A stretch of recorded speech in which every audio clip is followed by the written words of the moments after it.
৭৯তম দিনাজপুরের ঐতিহাসিক চেরাডাঙ্গি মেলার পর্দা উঠছে আজ।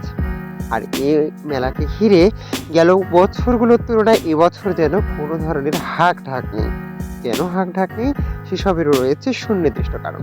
আজকে সরেজমিনে দেখা গিয়েছে এক সময়ের বিখ্যাত পশু মেলা খ্যাত দিনাজপুরের চেরাডাঙ্গি মেলায় এখন আর আগের মতো তেমন মহিষ, গরু বা অন্য অন্য পশু দেখা যায় না, কিন্তু সেই কাল থেকে শুরু করা ঘোড়াগুলো দেখা যায় এখনো।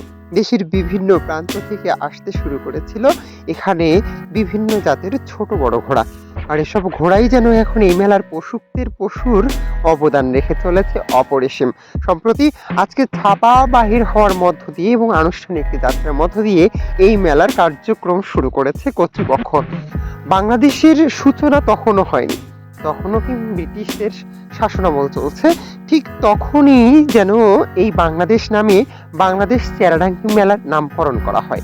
আর এই নামকরণের সাথে যেমন এক ইতিহাস, ঐতিহ্য, সংস্কৃতি জড়িত, ঠিক তেমনি অনেকটা তাৎপর্য রয়েছে বিনোদনের ক্ষেত্রেও। বাংলাদেশের গ্রাম বাংলার ঐতিহ্যবাহী এসব মেলার অন্যতম নিদর্শনই হচ্ছে দিনাজপুরের ঐতিহ্যবাহী চেরাডাঙ্গি মেলা। এই মেলাকে ঘিরে শুধু দিনাজপুর নয়, পার্শ্ববর্তী জেলাগুলোর মানুষেরও মাঝে আগ্রহ লক্ষ্য করা যায়।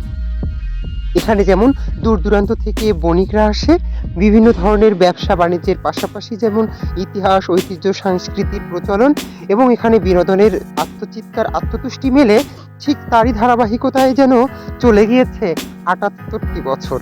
আর ৭৮টি বছর পেরিয়ে এসে এই ৭৯তম বছরের যাত্রা যেন একেবারেই মসৃণ নয়। চলছে সময়টা অন্তর্বর্তীকালীন সরকারের সময়।